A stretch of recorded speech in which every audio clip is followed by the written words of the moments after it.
Paper सब चल रहे हैं। अब देखिए, आज कितने पेपर हो गए सवेरे से आप लोगों के? कौन सा पेपर हुआ आज? और अंग्रेजी नहीं हुआ क्या अभी? अंग्रेजी और फिजिकल शायद टीचमेंट पर है, क्यों? तो अब उन लोगों की जो आईडी होगी उस पे जाना पड़ेगा आपको, इस आईडी से नहीं काम चलेगा। हाँ, तो इनरोल हो जाइएगा। और पिछले टर्ड पे हमने जो होमवर्क दिया था वो आप लोगों ने कर लिया है? कंडक्टेंस और ये कैपेसिटेंस की बात चल रही थी इन सब का, वो यूनिट डायमेंशन। हेलो। हाँ, बोलिए। यूनिट और डायमेंशन आप लोगों ने कंडक्टेंस का निकाल लिया? कंडक्टिविटी और कंडक्टेंस का?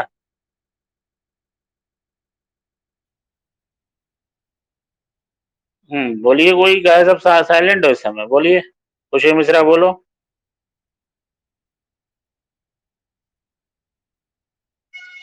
अर्पिता सिंह आप बोलिए, आपका हो गया?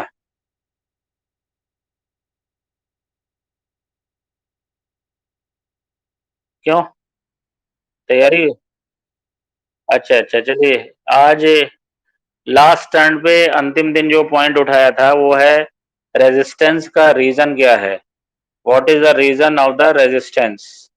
रेजिस्टेंस का रीजन फिर से सुनिए कि जब भी किसी कंडक्टर पे इलेक्ट्रिक फील्ड लगाते हैं तो फ्री इलेक्ट्रॉनों पर एक फोर्स लगेगा जो अप्लाइड इलेक्ट्रिक फील्ड के अपोजिट डायरेक्शन में होगा। इस फोर्स की वजह से हर फ्री इलेक्ट्रॉन के पास एक एडिशनल या एक्स्ट्रा वेलोसिटी आती है जिसे ड्रिफ्ट वेलोसिटी कहते हैं। इसी ड्रिफ्ट वेलोसिटी से वो फ्री इलेक्ट्रॉन मूव करता है और कंडक्टर में जो पॉजिटिव आयंस हैं उनसे टकराएगा। और जब उनसे टकराएगा तो यही कोलिजन जो है, यही रेजिस्टेंस है। रेजिस्टेंस मतलब होता है the obstruction in the path of current. Obstruction का मतलब था रुकावट, the hindrance in the path of current. और ये भी समझाया था कि आपको टेम्परेचर पे कैसे डिपेंड करता है रेजिस्टेंस। टेम्परेचर पे ऐसे डिपेंड करता है कि जब भी आप किसी कंडक्टर का टेम्परेचर बढ़ाते हैं, when you increase the temperature of any conductor, then its drift velocity increases. Its drift velocity increases and collision time decreases. मतलब जो एक पॉजिटिव आयन से दूसरे पॉजिटिव आयन के बीच में टकराने का टाइम है, जिसको रिलैक्सेशन टाइम भी कहते हैं, तो वो टाइम कम होगा। और ये आपको मालूम है कि रेजिस्टेंस और रिलैक्सेशन टाइम एक दूसरे के इनवर्सली प्रोपोर्शनल होते हैं। इसलिए रेजिस्टेंस टाइम सॉरी इसलिए रिलैक्सेशन टाइम कम होने से रेजिस्टेंस बढ़ेगा। इसलिए जब भी टेम्परेचर बढ़ाते हैं कंडक्टर का तो उसका रेजिस्टेंस बढ़ता है। जरा इसको नोट डाउन कर लीजिए। If we increase the if we increase the temperature of if we increase the temperature of if we increase the temperature of a conductor, then its resistance increases। और ये back कैमरे से देखिए, ये formula use होता है R T. दिखाई पड़ रहा है ना आप लोगों को?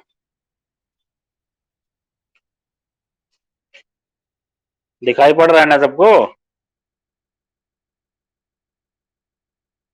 हाँ, तो चलिए ठीक है, गुड। ये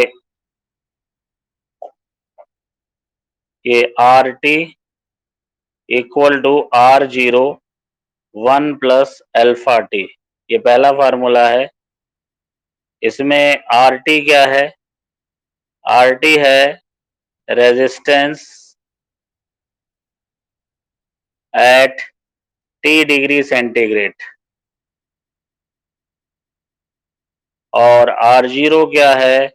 resistance at 0 degree centigrade. T क्या है? टेम्परेचर। और ये अल्फा जो है वो है temperature coefficient of resistance. Temperature coefficient of resistance. इस फार्मूले का डेरिवेशन नहीं है तो ये सीधे ही याद करना है। RT equal to R0 1 plus alpha T.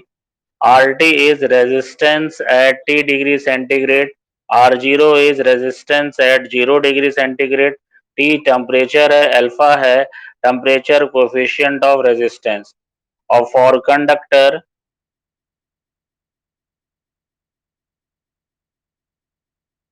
Alpha is positive। और इंसुलेटर और सेमीकंडक्टर जब आएगा तब उसकी बात करेंगे। अगर ये ना मालूम हो, आप अपने एनसीईआरटी का पेज नंबर 104 और 103 पर ये दिया हुआ है। इस फार्मूला है, सीधे डिराइव नहीं करना है, तो फार्मूले पे सिर्फ न्यूमेरिकल है। एग्जाम्पल 3.3 और 3.4 ये इस पे बेस हैं। एनसीईआरटी के पेज नंबर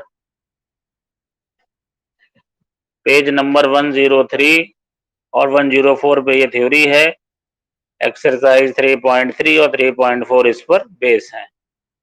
सॉरी, एग्जाम्पल। फिर से फार्मूला बता रहे हैं। टेम्परेचर डिपेंडेंस ऑफ रेजिस्टेंस में RT equal to R0 1 plus alpha T. RT क्या है? Resistance at T degree centigrade. R0 क्या है? Resistance at 0 degree centigrade. T क्या है? टेम्परेचर। अल्फा क्या है? Temperature coefficient of resistance. और फॉर कंडक्टर अल्फा पॉजिटिव। ये दोनों सवाल हैं। एक कंडीशन ये हो सकती है कि आपको 0 डिग्री सेंटीग्रेड पर टेम्परेचर ना मालूम हो। If resistance at 0 degree centigrade is not known,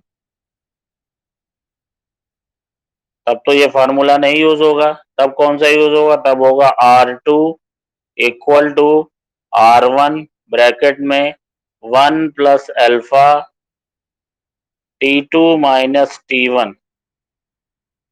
R2 क्या है? Resistance eight T2 degree centigrade. R1 क्या है? Resistance eight T1 degree centigrade. सब लोग म्यूट हो जाइए, नहीं तो मुझे सबको म्यूट करना पड़ेगा। अल्फा जो है यही same temperature coefficient of resistance. Temperature coefficient of resistance.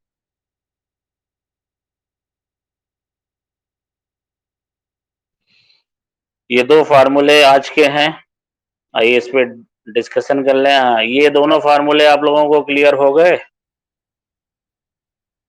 अब ये बताइए कि टेम्परेचर जो है, जो आप इस समय टेम्परेचर का बहुत थर्मामीटर यूज हो रहा है, थर्मामीटर में क्या चीज देखते हैं आप लोग जो टेम्परेचर पता करते हैं? पार जो थर्मामीटर में मरकरी होता है उसकी लेंथ जब बढ़ती है तो टेम्परेचर ज्यादा हो जाता है, और जब उसकी लेंथ डाउन होती है तो वो टेम्परेचर कम कम हो जाता है। तो इसका मतलब यही है कि जो टेम्परेचर है वो ऑब्जेक्ट की किसी प्रॉपर्टी पे डिपेंड करता है। तो आप टेम्परेचर को ध्यान सुनिएगा, टेम्परेचर को बिहेवियर ऑफ लेंथ से भी नाप सकते हैं, बिहेवियर ऑफ प्रेशर से भी नाप सकते हैं, और आपके जो चैप्टर 3 में है वो बिहेवियर ऑफ रेजिस्टेंस। यानी अगर यही फार्मूले को फिर से डिस्कस करें कि अगर आपको R2 और R1 मालूम है तो आप ये डेल्टा टी तो बड़े आराम से पता कर लेंगे ना। यस और नो? हाँ। और तो इसमें एक तीसरा फार्मूला है टी। ये X T minus X zero और X 100 minus X zero into 100। अब ये देखिए फार्मूले में इसको आप लोग लिख लीजिए पहले, तब समझाते हैं। X T minus X zero, ये जो एक्स टी है ये property eight T degree centigrade. Property में कुछ भी हो सकता है, लेंथ भी हो सकता है, प्रेशर भी हो सकता है, रेजिस्टेंस भी हो सकता है। X zero property eight 0 degree centigrade, denominator में है एक्स 100। एक्स 100 का मतलब हुआ प्रॉपर्टी एट 100 डिग्री सेंटीग्रेड, ये तो एक्स जीरो है, मल्टीप्लाइड बाई 100। तो जो आंसर आएगा, टेम्परेचर का आंसर जो भी आएगा डिग्री सेंटीग्रेड में आएगा। यानी तीनों फार्मूलों में पहला फार्मूला जो था R T equal to R zero 1 + alpha T, इसमें भी टेम्परेचर सेंटीग्रेड में ही यूज होना है। R two equal to R one 1 + alpha T2 - T1, इसमें भी टेम्परेचर डिग्री सेंटीग्रेड में यूज होना है। और ये टी है, इसमें भी आंसर जो आएगा वो डिग्री सेंटीग्रेड में ही आएगा। अब बोलिए, इन तीनों फार्मूलों में अगर किसी भी बालिका को कोई दिक्कत हो तो वो पूछ सकती है। Any one of you can ask any question. और इसके बाद आप लोग अपना एनसीईआरटी जो है, एनसीईआरटी के एग्जाम्पल 3 और 4 खोलिएगा।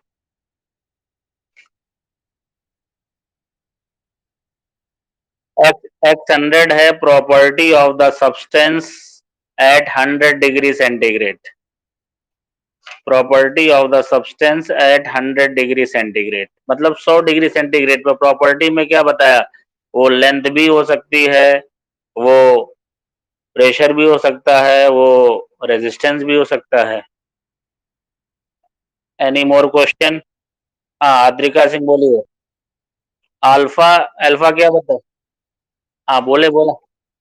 अल्फा जो होता है, हाँ पूछ।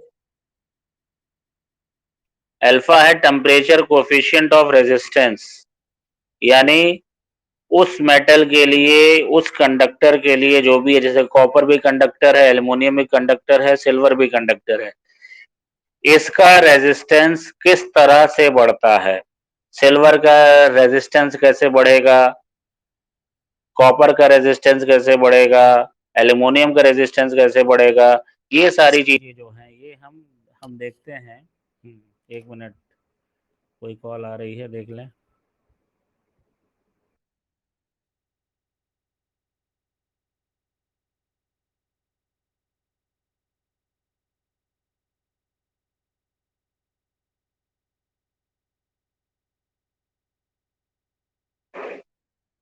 चलिए, तो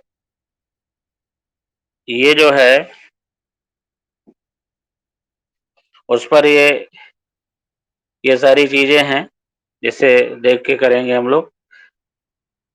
तो बात चल रही थी अल्फा क्या है। अल्फा है टेम्परेचर कोफिशिएंट ऑफ रेजिस्टेंस, मतलब ये है कि ये टेम्परे देखिए, अपना माइक ऑन रखा करिए, आप लोग ऑफ रखा करिए, बड़ा शोर आ जाता है। अल्फा जो है वो टेम्परेचर कोफिशिएंट है, और टेम्परेचर कोफिशिएंट के नाते जो चीजें हैं बता रहे हैं आपको कि सिल्वर, कॉपर और एल्युमिनियम। तो सिल्वर का रेजिस्टेंस कैसे बढ़ेगा, कॉपर का रेजिस्टेंस कैसे बढ़ेगा और एल्युमिनियम का रेजिस्टेंस कैसे बढ़ेगा, ये सारी चीजें किस हिसाब से टेम्परेचर पर डिपेंड करेंगी, वही कहलाता है अल्फा। और कोई क्वेश्चन है? Any more question from any person? तीनों फार्मूले क्लियर हो गए?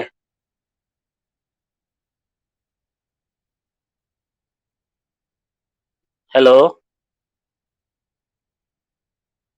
चलिए। और ये जितने लोग हैं आज, ये दिशा श्रीवास्तव आपको क्लियर हो गया, स्तुति आपको क्लियर हो गया, रिया, रिया गुप्ता, आप कहाँ पे, गांव पर ही हैं? चलिए, अच्छा है। गांव कहाँ है आपका? जौनपुर से पढ़ाई हो रही है, अच्छा तब तो हम पूरे धीरे-धीरे इंटरनेशनल टीचर हो जाएँगे, हैं? जौनपुर मतलब जिला जौनपुर? ओह! बड़ी दूर है। चलो अच्छा है, कोई बात नहीं, गुड। और ये श्वेता पांडे आपको समझ में आ रहा है? ठीक है, कल के नंबर तो आप लोगों ने सबने जान लिए होंगे क्योंकि मैंने ग्रुप में भी डाल दिए थे। आप तो स्वयं अपने नंबर जानते हैं ना? जितने लोग आप तो आप तो गलतियाँ मालूम है ना क्यों नंबर काटे गए हैं कटे हैं? मैंने काटा कुछ नहीं है, वो सब सिस्टम ने काट दिया है। सारा सिस्टम ने बता दिया है, नंबर मैंने आज सही आंसर बता दिया, आप लोग टैली कर लीजिएगा। अब भी अगर कोई डाउट होगा, तो फिर अगली ऑनलाइन क्लास में कल किसी एक बच्ची ने पूछा था कि ये इसका जो क्वेश्चन गलत है वो कैसे सही होंगे? तो मैंने लिखा था ऑनलाइन क्लास में अगर वो आज उपलब्ध हो बच्ची इस क्लास में तो पूछ ले कोई प्रॉब्लम। हाँ, तो आप लोग ज़रा एनसीईआरटी लेके बैठे हैं ना आप लोग? मैं तो हमेशा कहता हूँ एनसीईआरटी लेके बैठना चाहिए। बैठे हैं? तो ज़रा पेज नंबर 105 खोल लीजिए तुरंत। पेज नंबर 105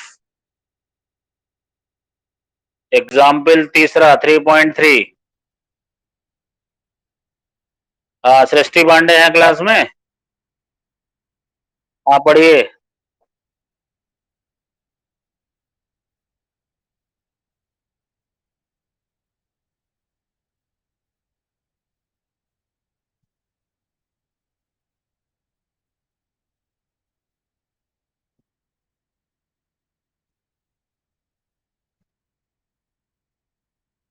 हाँ, पढ़िए, पढ़िए, कोई बात नहीं।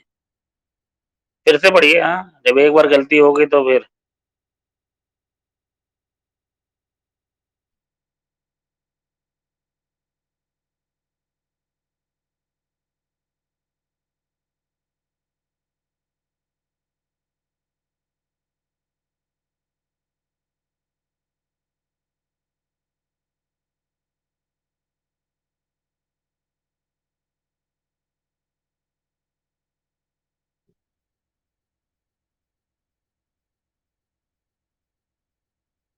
हुँ, और भी और पढ़िए आगे। अच्छा चलिए, चलिए वेरी गुड। चलिए अब आप लोग ध्यान से सुनिए, जो लोग हैं मैं पढ़ रहा हूँ। An electric toaster uses nichrome for its heating element. मतलब कोई इलेक्ट्रिक टोस्टर है जिसमें नाइक्रोम लगा हुआ है। When a negligible small current passes through it, its resistance at room temperature 27 degree centigrade is found to be 75.3 ohm. मतलब सब ध्यान दीजिएगा, पहला डेटा मिलने जा रहा है। 27 डिग्री सेंटीग्रेड पर इसका रेजिस्टेंस 75.31 है। यानी T1 कितना है? लिखिए कॉपी पे T1 27 डिग्री सेंटीग्रेड और R1 कितना है? 75.3 ओम। सबने लिख लिया इस चीज को? अच्छा, आगे मैं पढ़ रहा हूँ। When the toaster is connected to 230 volt supply. अब आपने उसे 230 वोल्ट सप्लाई से जोड़ा और करंट जब सेटल हो जाती है कुछ देर में तो वो है 2.68 ओम। व्हाट इज द स्टडी, अब समय टेम्परेचर क्या होगा? तो इन्होंने रेजिस्टेंस नहीं दिया है, देखिए करंट दी हुई है। मैं डेटा है आप देखिए, वोल्टेज जो दिया हुआ है 230 वोल्ट है ना, और करंट कितनी है 2.68 है, तो R2 निकलेगा V by I. V by I 230 by 2.68, ये 85.8 ओम। T2 क्वेश्चन मार्क है और अल्फा दिया हुआ है 1.70 इंटू 10 टू द पावर -4 पर डिग्री सेंटीग्रेड। चलिए वंस अगेन, कोई एक और बच्ची पढ़े पे। पल्लवी सिंह आप पढ़िए क्वेश्चन वाला। हाँ,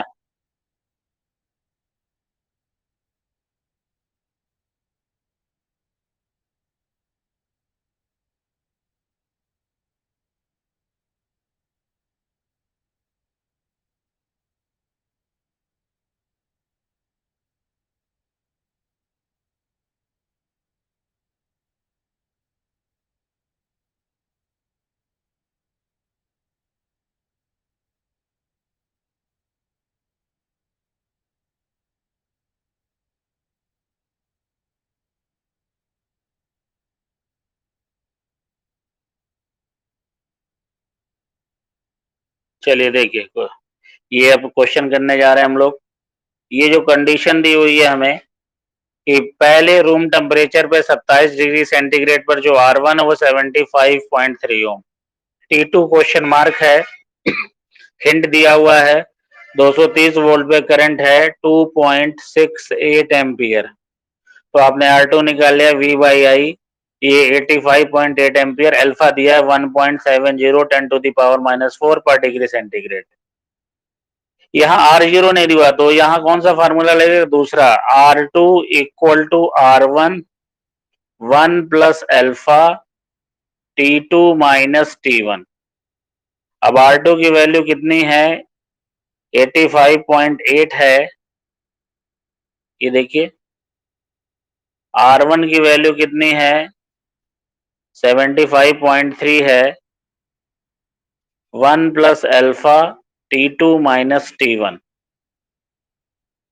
अब ये 85.8 upon 75.3, 1 plus alpha T2 minus T1।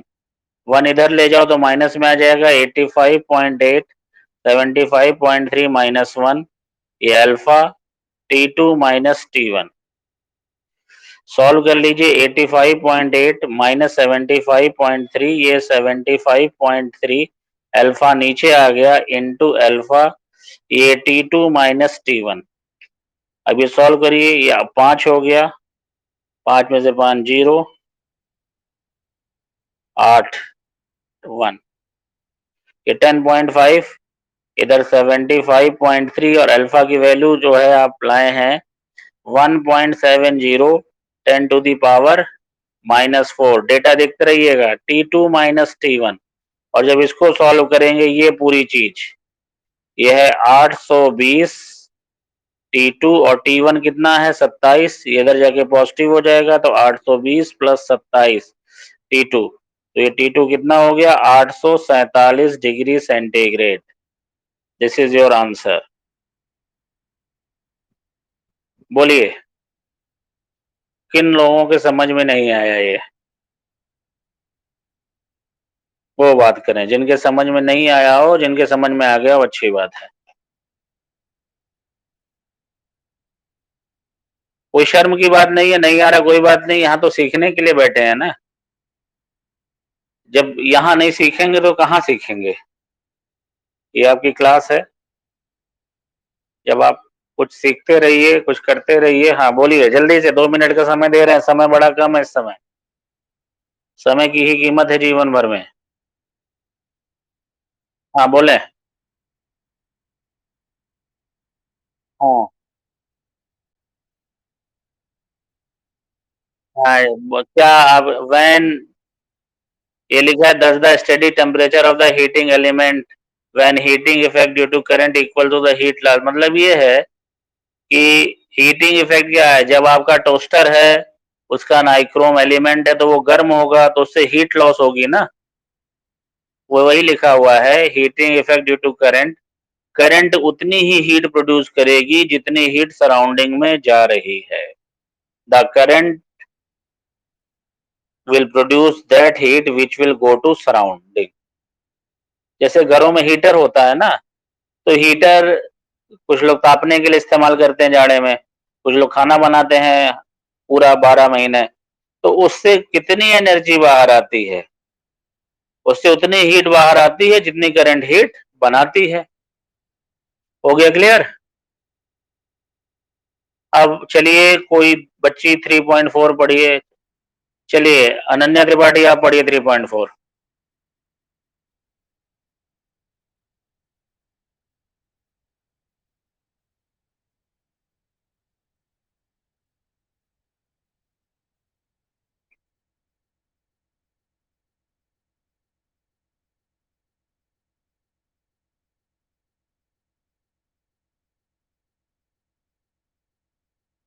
हाँ चलिए, अब आप पढ़िए आद्रिका सिंह, पढ़िए। आद्रिका, आप मेरी बात सुन रही कि नहीं? तो पढ़िए। हाँ पढ़िए क्वेश्चन फिर।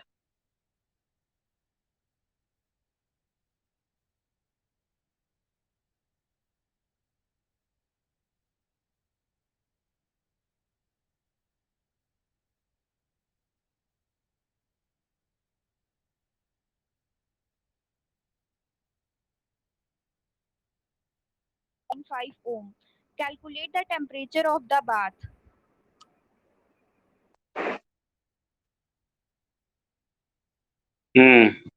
चलिए समझते हैं।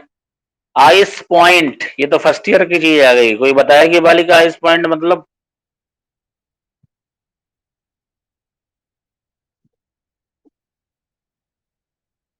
हाँ वेरी गुड। स्टीम पॉइंट का मतलब? चलिए बहुत सही। अब मैं सवाल पढ़ रहा हूँ। The resistance of a platinum wire of a platinum resistance thermometer. देखिए क्या दिया हुआ है, प्लेटिनम रेजिस्टेंस थर्मामीटर। यानी थर्मामीटर में क्या नापेगा? थर्मामीटर रेजिस्टेंस नापेगा और उस रेजिस्टेंस से हम लोग टेम्परेचर नापेंगे। Platinum wire of a platinum resistance thermometer at ice point is 5 ohm. यानी डेटा समझिए अब। आइस पॉइंट मतलब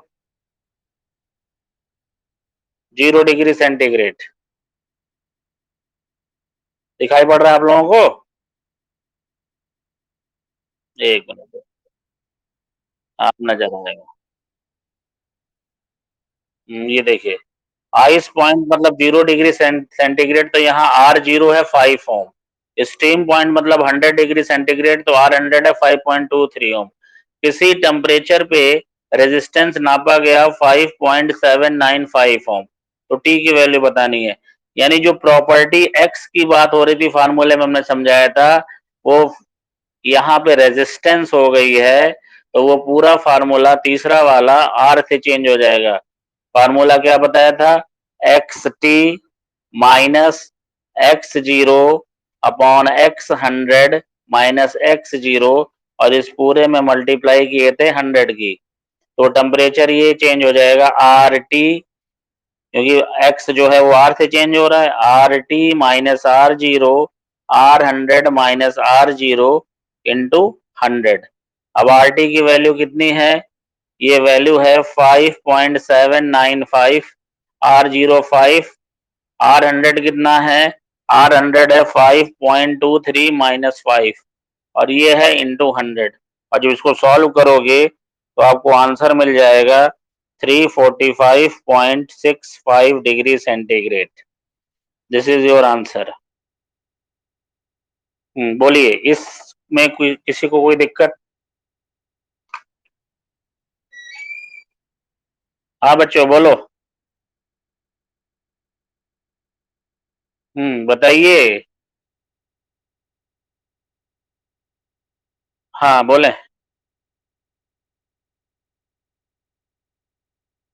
नहीं, जो मेरे पास बुक है उसमें 5.23 लिखा हुआ है। अगर आप में 5.39 लिखा है तो वहाँ 5.39 लिख लीजिए। एनसीईआरटी के नए नए पुराने वर्जन में डेटा हो सकता है।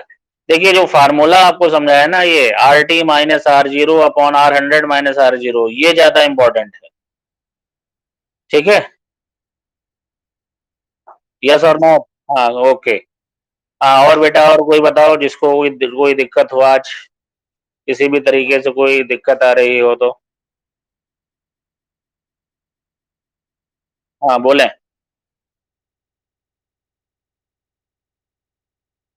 अभी बताया तो था आंसर। अच्छा अच्छा, क्वेश्चन नंबर 3 क्या है देखना है। अरे अरे बेटा ये है ना, if E1 equal to electric field strength in axial position, यही है ना? तो इसका फार्मूला बताओ क्या बताया था? Axial position of electric dipole में कितनी होती है फील्ड? याद है फार्मूला?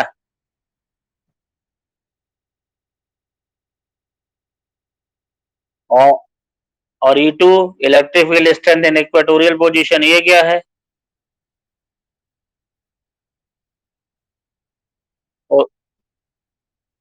आर क्यूब रहा होगा, आर स्क्वायर नहीं रहा होगा। गलत लिखा है फिर। E1/E2 कर लीजिए, आंसर आ जाएगा। तभी आंसर नहीं आ रहा था। ठीक है, नोट्स में तो आर क्यूब ही लिखा है। हाँ नोट्स पे बात आई है तो चैप्टर 3 आप सब लोगों ने कहाँ तक पहुंचे हैं बताइए जल्दी जल्दी, सब अपना अपना बताइए। आप अनन्या नंबर 1 पर हैं आज, बताइए। अच्छा, और बताइए अब आकृति पांडे, आपने कहाँ तक लिखा है? बोलें जल्दी बेटा, बहुत जल्दी बोलें। नहीं सुनाई पड़ रहा, अच्छा। अर्पिता सिंह, आपने कहाँ तक लिखा है? लिख डालिए सब लोग, और सब लोग ये मधु मधु पाठक, आद्रिका सिंह, हाँ कहाँ तक लिखा है मधु पाठक? क्यों? खाली टाइम है, नहीं टाइम मिल रहा है अभी भी? उसको हाँ, सृष्टि पांडे तुमने कहाँ तक लिखा बेटा? ठीक है, गुड। सृष्टि यादव,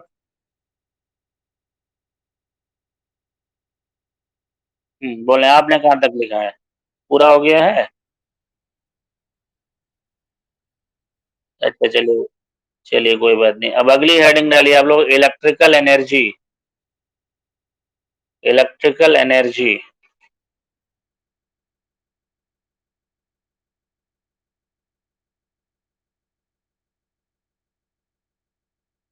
अच्छा, ये एनर्जी का कॉन्सेप्ट तो 9th से या 8th से ही पढ़ते चले रहे। What is the energy? The capacity. Very good. तो एनर्जी, यहाँ इलेक्ट्रिकल एनर्जी, पहले इसकी डेफिनेशन लिखी, फिर बारी बारी से चीजों को समझते हैं। The work done by a source, work done by a source to maintain to maintain a constant current in a circuit, to maintain a constant current in the circuit is known as electrical energy, is known as electrical energy.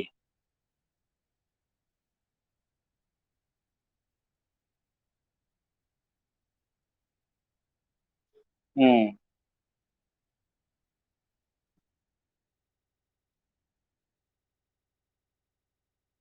समृद्धि पढ़िए, क्या लिखवाया मैंने?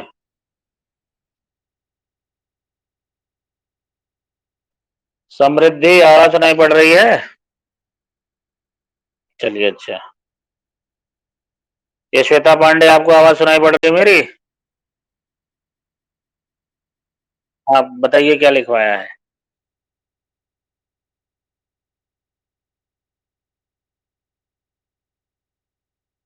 चलिए very good. अब ये एक circuit से समझिए। ये सर्किट सिंपल सर्किट है। ये वायर है जिसका रेजिस्टेंस ए है, ये पॉइंट ए है और ये बी है। आपने एक बैटरी लगाई, ईएमएफ ई है, करंट आई फ्लो होगी, तो वोल्टेज यहाँ पे कुछ वोल्टेज बनेगा वी। अब ये देखिए, हमेशा हमेशा इसमें से हमेशा इसमें से आपको कांस्टेंट करंट फ्लो करानी है, मतलब हमेशा आई चाहिए, तो जो वर्क डन होगा वो। अब देखिए, चार्ज फॉर टाइम टी, बहुत सिंपल सा फार्मूला है। कितना चार्ज हुआ, Q equal to I T, और W बराबर आपने क्या पढ़ा हुआ है?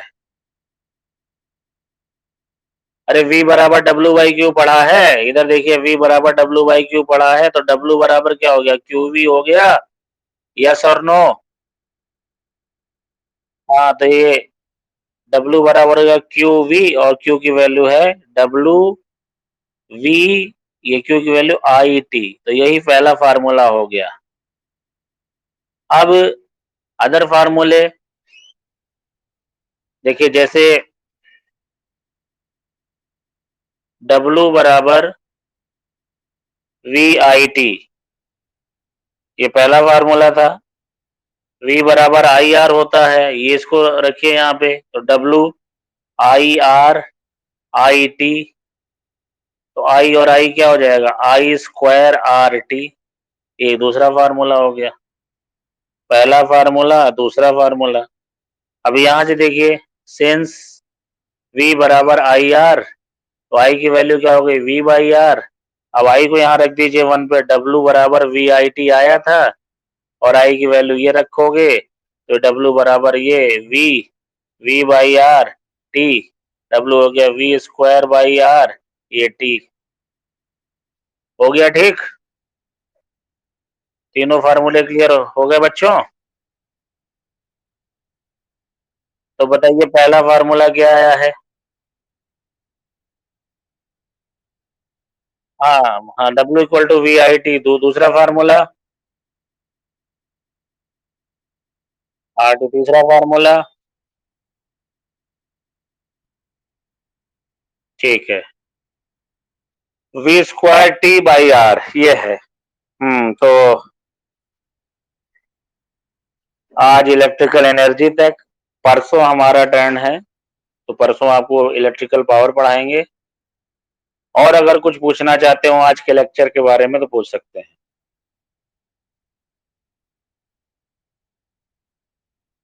Any question any type? थोड़ा सा जल्दी करें।